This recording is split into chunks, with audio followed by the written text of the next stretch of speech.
Everyone, I'm Jackie Mags. Welcome po sa akin tarot card today.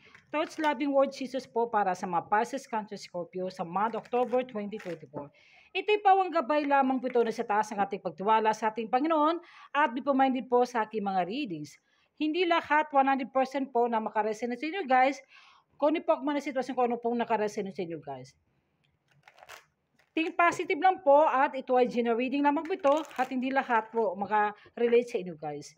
Hello sa mga kusyoso guys at hello po sa mga Pisces, Cancer, Scorpio. Kumusta po kayo? Okay, sisimulan natin yung mga reading guys. Tingnan natin yung mga Oracle card from Jesus. I am the good shepherd. The good shepherd giveth his life for the sheep. Okay, ito po yung mga mensahe nyo guys.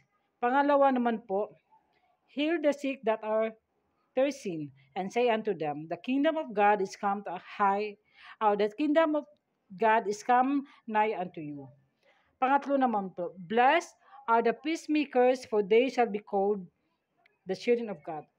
Okay, yan po mga mensahe sa ating galing sa ating Panginoon po.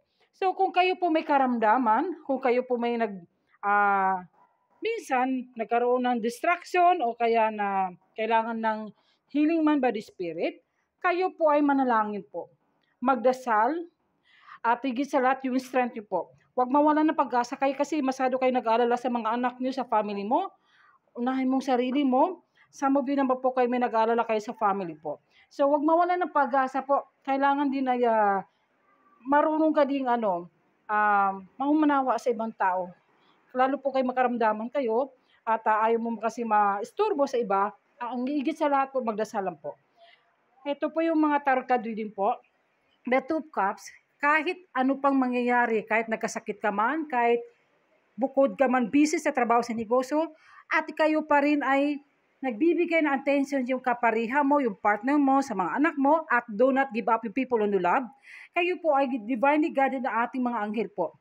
At kung may mga tao na nagkasala sa inyo o may mag-away na family, forgiveness and the ending of challenges daw.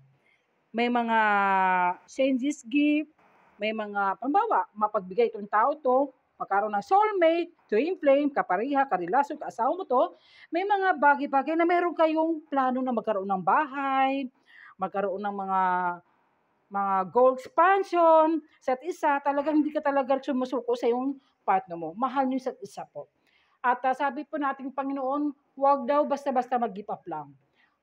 Kailangan din think positive. Minsan kasi nag-negative kayo kapag may karamdaman, di ba? Saka pa kayo naman nalangin, Lord, tulungan niyo ko, ito ganyan, wag. Kahit magkasakit ka man, hindi, bigyan ng oras po sa iyong sarili na kailangan may oras din tayo sa panalangin ng ating Panginoon po. Marunong ka na mag-manage sa paggastos ng pera, magkakaroon ng realization kung bakit magastos ka ng dati pa. Ngayon naman, siguro, choose wisely kung ano ba talagang dapat priority mo na bilhin, gastusin, pagbabayaran.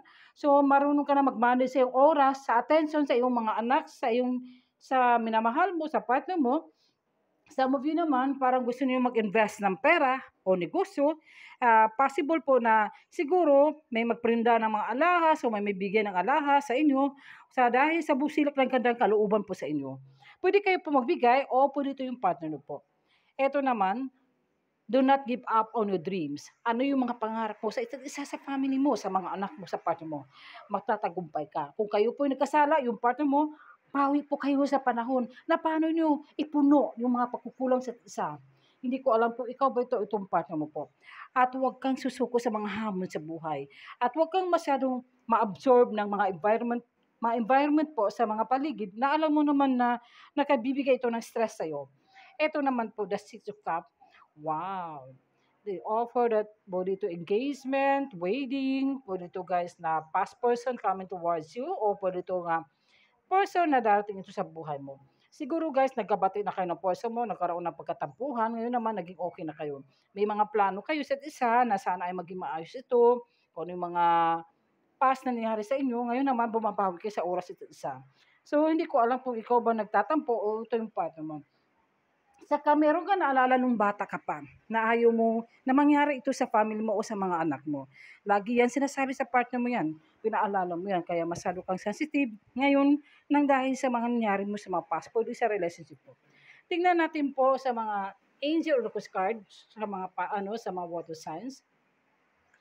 Earth and ground. Naku, mga ano 'to, mga down to earth din ng mga Pisces, Cancer, Scorpio. Mapagbigay.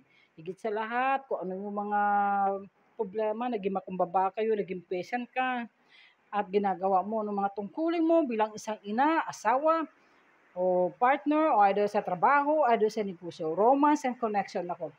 Maganda talagang connection mo sa isa sa mag-asawa. Dahil patuloy talaga ang connection niyo. Puro ito sa dating app, kung magkaroon ka ng apam o either person mo sa ibang bansa o either vice versa po. Talagang ito talagang para bang namimiss na kayo sa isa. Tulad nito guys.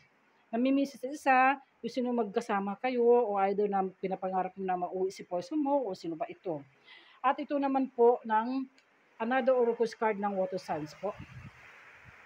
Naku, pasensya na po, masyadong malakas na ulan.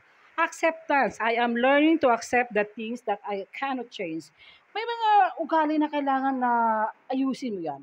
Acceptance, kung sino ba nagkamali, either ikaw ba o naging failure man ito sa trabaho, sa negosyo, sa love life.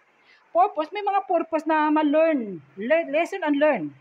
Alam mo na yung taong pagkatiwalaan mo, yung mga pagkakamali natin, yung pagkukulang natin sa partner natin, kailangan din ay bumawi tayo, magdasal tayo, maghihingi ng kapatawaran. Forgiveness lang po.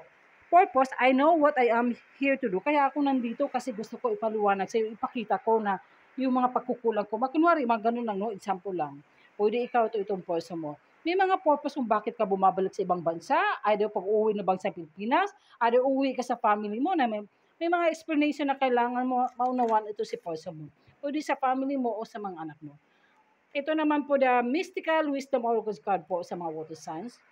Dragonfly. Live life to the fullest. Live life to the fullest. Okay, some of you, gusto nyo kasi pag napagod sa katrabaho, sa kayod ng family, kayo po ay charitable, pagod na kayo sa breadwinner, sa pagsuporta sa iyong mga anak, pag napagod ka na sa ito, magkaroon ng enjoyment for your life na kasama si person mo, si family mo, o sa mga anak mo. Gusto mo maranasan na hindi mo maranasan na sana ganito yung buhay ko. Gusto mo kasi ng live life to the fullest. Yun. Some of you po, na mahilig din kayo sa adventure. New beginnings. Ito gusto sa mga Pisces, Cancer, Scorpio na live past behind mga failures, mga mistake na yan, na gusto nyo kasi new beginnings. Begin new life. Paglipat ng bahay, paglipat ng trabaho, hado sa sasakyan, hado sa po sa tirahan. Gusto nyo talaga po new beginnings para magkaroon ng peace, love, and harmony. Mga pagkaroon ng buhay na mapayapa. Iyan po sa mga water signs. Higit sa lahat, huwag makalimot pagdasal sa ating Panginoon po. Thank you and God bless you po.